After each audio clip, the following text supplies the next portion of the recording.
Hi guys, okay, let's unpack this.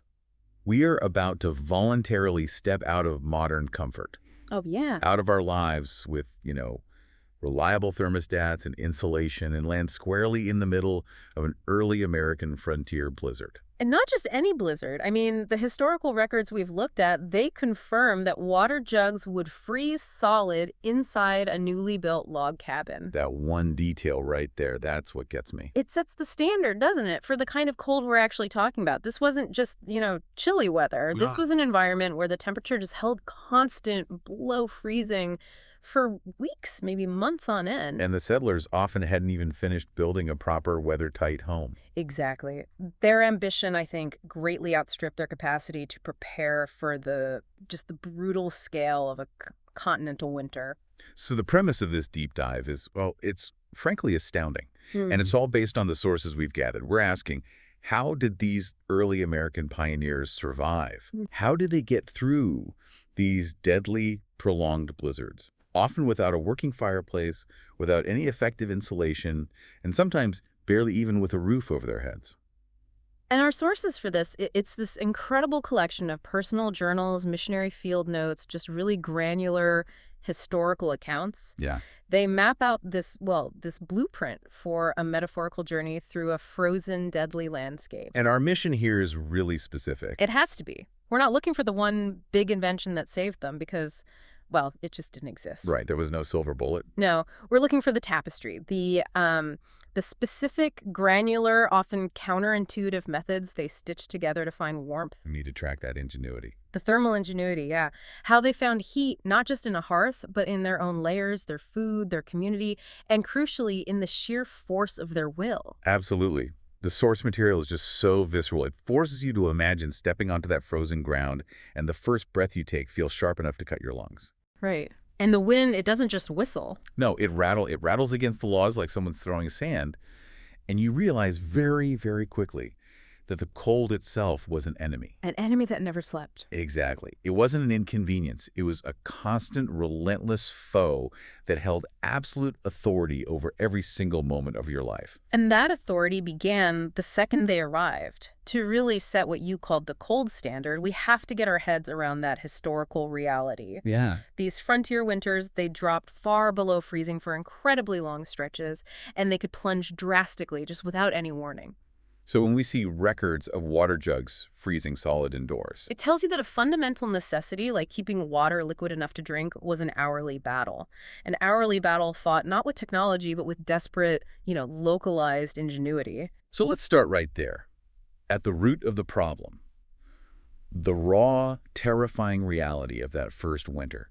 We're calling this first part the crude cabin scenario because the overwhelming reality for so many was unpreparedness. Unpreparedness compounded by just massive logistical failure. Right. You have this picture in your head of settlers arriving, ready to carve out a new life. Full of hope. Full of hope, exactly. But a critical factor intervened: time.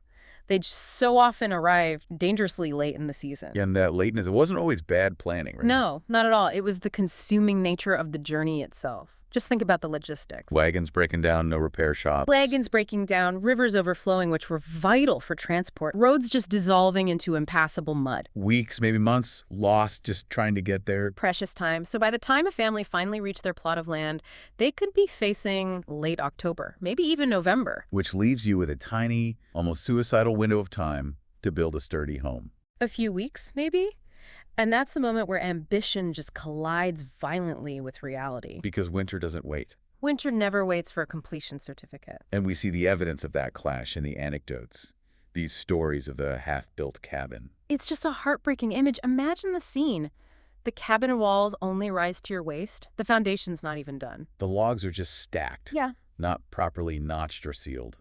And the roof, if there is one, might just be a temporary patchwork of bark and branches, designed to maybe stop a light rain, but certainly not to stand up to a blizzard. And the sources, they paint this picture of utter collapse, of people just dropping their tools. The axe, the hatchet, the last bundle of blankets, just dropping them in a scramble when that first deep groan of winter announces the storm is coming now. That image of a dropped hatchet, half buried in frost, It tells you everything you need to know about the urgency, about the unfinished work that defined their entire survival strategy. It really does. It means the cold rushed in and just claimed the space before it was even ready. So let's go inside that space, the internal structure of those earliest cabins. It gets even more dire. Yeah, this is where we get into the truly fireplaceless interior. And what does that mean exactly? It means the floor is frozen burnt, compressed and as hard as stone, and it's just radiating cold upwards, pooling right around your ankles. No hearth, no chimney. Often no true fire pit at all, just a shallow, scooped-out hole in the ground where someone tried to have a small fire, maybe hours or even days ago. And now there's just ash. Stubborn flecks of ash and charcoal that offers zero comfort. It forces you to redefine what survival even is in that context. You're not just dealing with a draft. No, the entire structure is fighting a battle it can't win. Logs start to warp almost immediately. The moisture inside them freezes, expands, and they split. Creating cracks. Cracks wide enough to slide a hunting knife through, and the wind just whispers along the floor through those cracks like a predator. And before we get to how they tried to fix that, there's that one tiny, quirky detail. A physical measure against immediate exposure. Yes. The goose grease. Goose grease, it sounds so primitive. It is, but in the face of just severe imminent frostbite, when conditions are too brutal to even seek shelter, some settlers swore by it, rubbing a thin layer of goose grease on their exposed cheeks. So it's not about generating heat. Not at all. It's a barrier, a literal layer of rendered animal fat. You're creating a hydrophobic barrier on your skin. To stop what? Windburn. Primarily windburn, which strips away moisture. And also evaporation, which is a highly cooling process. That thin layer of oil slowed the rate of heat loss from the surface of the skin. It's a testament to just desperate ingenuity, using what you have.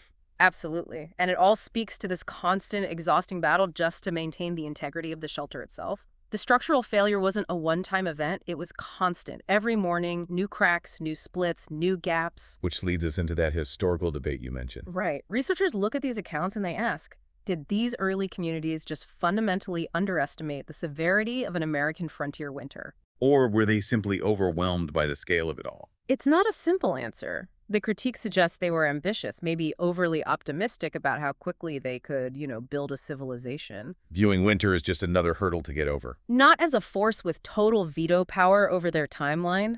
And yet, even seasoned woodsmen from the East often faltered. So it wasn't just poor planning.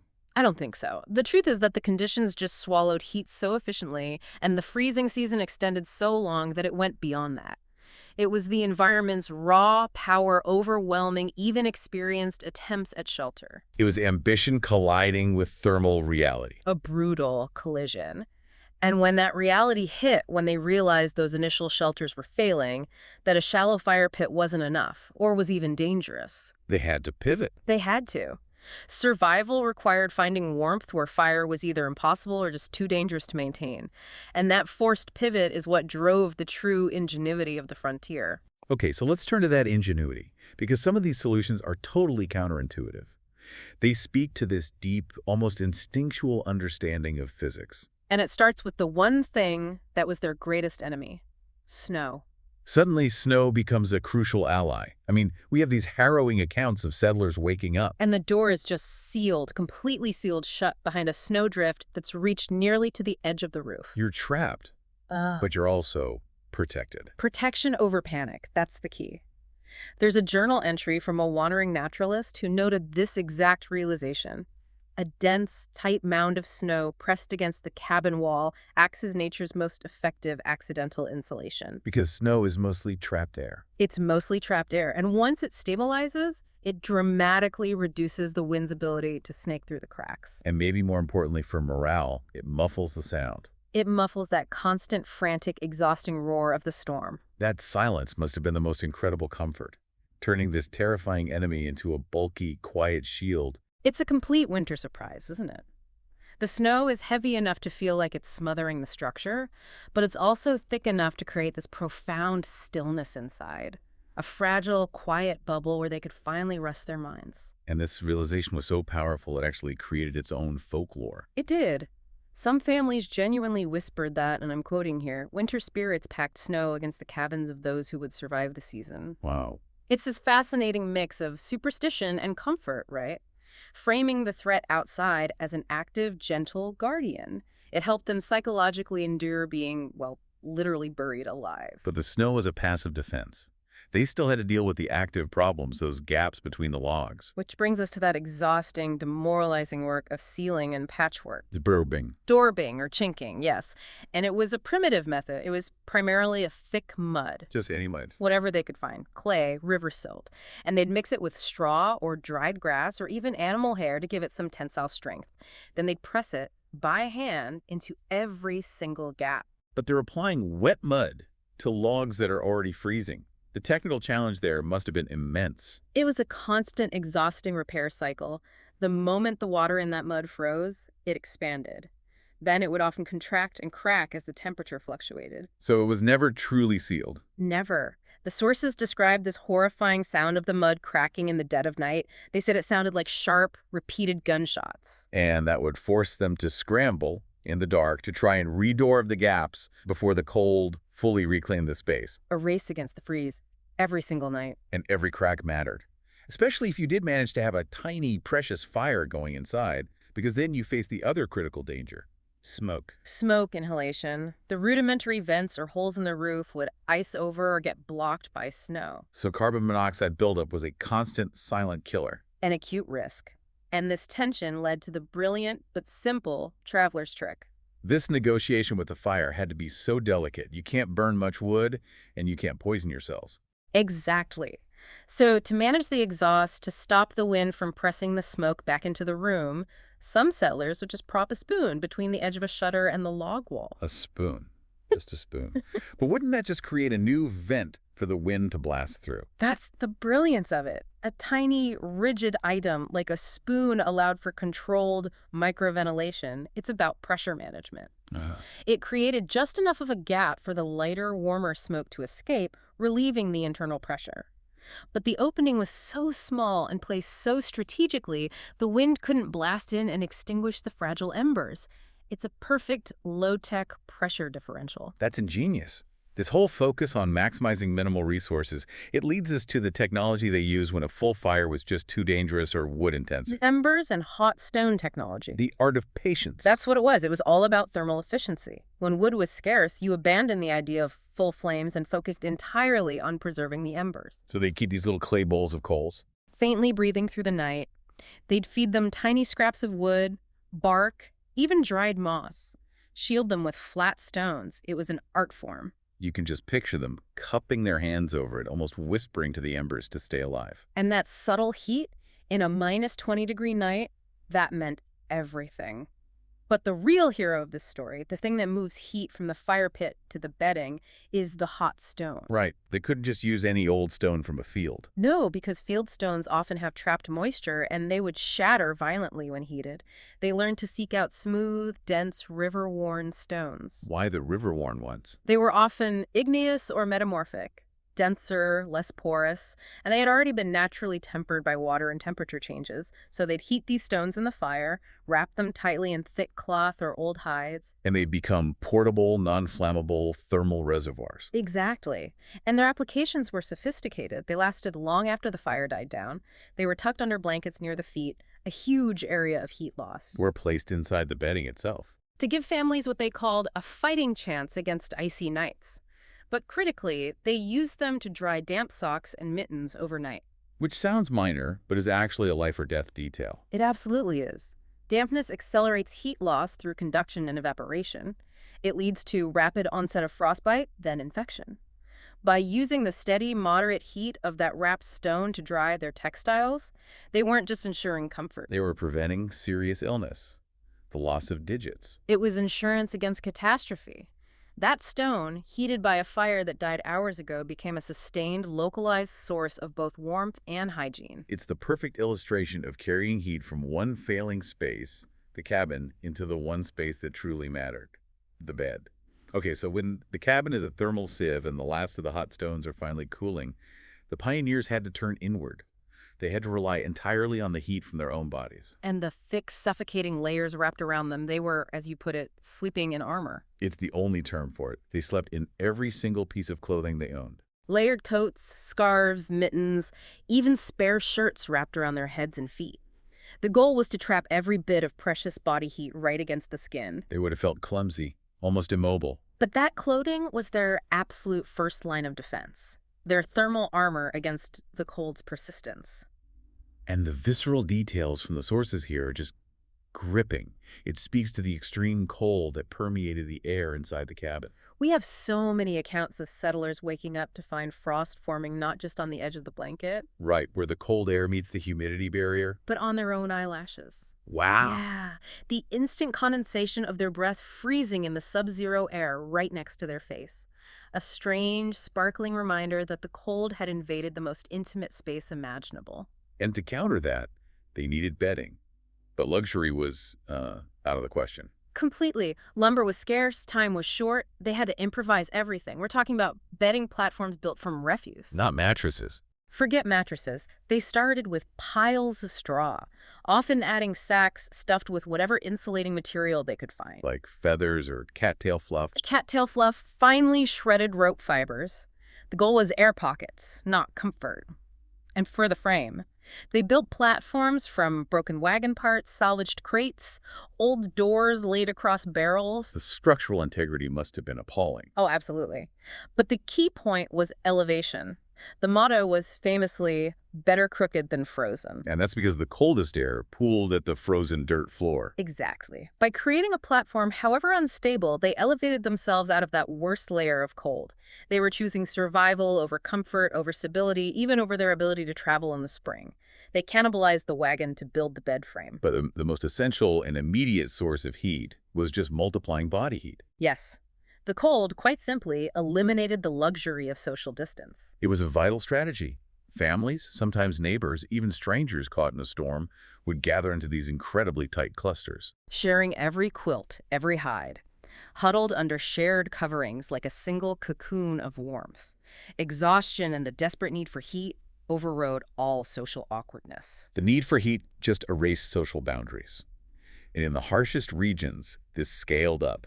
To designated community shelters, where entire neighborhoods slept shoulder to shoulder, their shared body heat became a necessary, reliable, and sustained source of warmth. It created its own internal climate. A climate much warmer than the walls could ever hold. And psychologically, that huddle was an anchor. The presence of others confirmed the reality of their shared struggle. It reinforced the will to survive. That's human ingenuity, but one of the most immediate and surprising sources of heat came from the longhouse practice. Sharing the cabin with livestock. It sounds awful, but it's thermal genius born of desperation. It is. The practice involved dividing the main cabin with a rudimentary partition, sometimes just a hanging tarp to share space with the largest, warmest livestock. The milk cow, goats, or an ox. The massive ox, exactly. A fully grown ox operates at a constant internal temperature, well over 100 degrees Fahrenheit. So its large body is just radiating heat constantly. Like a massive living furnace. The heat exchange was practical, immediate, and required zero wood. It was an essential thermal buffer. But let's be realistic. The cost of that heat must have been significant. Hygiene, air quality. Oh, absolutely. The sources don't shy away from it. The smell was intense, the sanitation challenges were enormous, and there was always the risk of the animal panicking during a storm. Right, it could trample someone or damage the fragile shelter. They were trading comfort and cleanliness for immediate survival. That trade-off just underscores the level of desperation. And yet there's a charming folklore connection to this. There is. Some families recorded the belief that sleeping near the large animals ensured good dreams. Because of the breathing. Exactly. Their slow, rhythmic breathing created a soothing, low-frequency atmosphere. It was the earliest form of natural white noise. It muffled the sound of the wind screaming outside. Beyond the animal warmth, they also perfected the insulation of the bed itself. These burrow blankets. They were quilts piled impossibly high, layers of dew hides, elk pelts, bear skins, interspersed with pieces of burlap or thick canvas, thick enough to swallow a person whole. Creating a personal microclimate. And the sources say this was valued for more than just warmth. Yes, for its psychological effect. The density of the hides and layers helped muffle the sound and the physical shock of the storm. It created a genuine cocoon of calm in the middle of chaos. It let the mind rest when the body was under extreme stress. And this attention to sensory detail even extended to scent. It's a surprising level of sophistication, isn't it? Pioneer accounts mention crushing pine needles or mixing warm, fragrant herbs like cedar between the layers. And this wasn't just decorative. No, it was done with the specific belief that the strong fragrance would soothe the mind and ease the intense anxiety that plagued them, what they called the winter twist that bred fear in the darkness. They were fighting the cold not just with fabric, but with chemistry and scent. The sheer volume of these layers, the fur, the herbs, the shared bodies, you can sense the urgency. They weren't just fighting the outside cold. They were crafting a small, sheltered world designed to sustain both body and mind. So now we need to shift from the external layers and the shelter itself to internal resilience. How did pioneers generate warmth from within? The internal furnace. Exactly. Since they couldn't rely on a constant roaring fire, the food and drink they consumed had to function as that furnace, supplying slow-release, high-density energy. The warm drinks were essential for that immediate comfort, but they were far from luxurious. Very far. When tea or coffee ran out, which happened quickly, they had to turn to the land itself for hot, bitter herbal brews. This is where we see that real improvisation again. Relying on things like steeped pine needles, boiled tree bark, or what they just called warming water? Which was just hot water, maybe with a sprinkle of spice. Sometimes. And that pine needle tea, for example, it delivered a crucial, if bitter, dose of vitamin C. It helped ward off scurvy, maintained basic immune function. They called these drinks hope in a cup. The warmth was instant, spreading through the body, offering a psychological calm when your nerves are just frayed by the cold. And to fuel that internal fire, they needed high-calorie, heavy foods that provided fuel for long-term thermogenesis. Absolutely critical. The reliance on heavy, often greasy stews rendered animal fat and marrow was just non-negotiable. There's that great quote from a settler's journal that a good, thick, fatty stew warmed the ribs better than a failing fire ever could. And that's because the body burns those high-density calories, the fats and proteins, slowly. Releasing heat into the core long after the meal is over. It ensures that metabolic engine keeps running through the critical nighttime hours. And this focus on internal fat reserves, it led to that fascinating, almost odd ritual, the cold tallow. The ritual of the tallow spoonful. Some families believe that eating a spoonful of cold, hardened, tallow-rendered animal fat right before bed would keep nightmares away. But if we break that down, it was really a practical necessity. Of course. Tallow provided a dense, slow-digesting energy reservoir. It ensured the body had fuel to sustain its core temperature through the longest, coldest part of the night. It prevented the body from becoming hypothermic or waking up from metabolic hunger. So the belief it kept nightmares away was probably just a folk interpretation of the fact that it prevented the body from getting critically cold or hypoglycemic, which would naturally lead to restless, anxious sleep. Precisely. It was a fuel injection for the night. Practical medicine framed as folklore. But this entire discussion keeps looping back to that central paradox. They relied on their internal furnace, but they still craved the one thing that was often a greater, more silent threat than the cold itself. Air. The risk was constant because of poor ventilation. Vents clogged with snow, or the wind would press smoke back into the tiny room. Smoke inhalation and carbon monoxide poisoning were constant, invisible dangers. And this created the awful nightly decision, the fire negotiation. How much heat do you dare create? Exactly. They kept fires small, often burning only green or damp wood, which produced less heat but also less intense flame. They were constantly monitoring the ceiling, the visibility of the air. It wasn't a cozy gathering around a hearth. No, it was a closely monitored, fragile utility.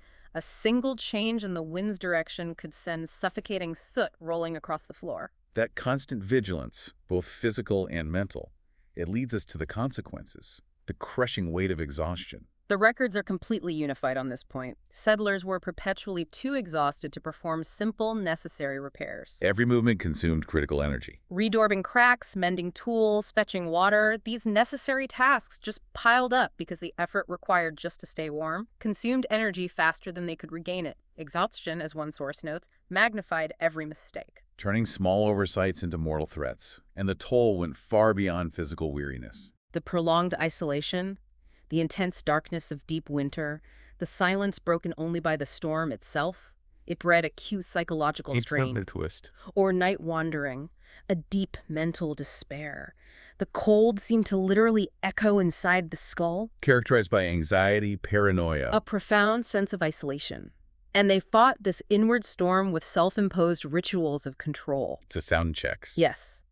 In the pitch darkness, they listened intently for the one sign of stability, the rise and fall of their family member's breath. That steady rhythm became a fragile metronome. A quiet, constant assurance that life and warmth remained in the cabin, and they had to train their ears to distinguish between sounds. The terrifying crack of wood contracting in the cold, which was normal. Versus the sound of an ice-laden tree snapping nearby, which was a much more immediate danger. It was this fragile, exhausted symphony of survival. But the struggle was not endless. We see accounts of this crucial, subtle shift in late winter. Even before the temperatures eased. This is the moment of final resilience.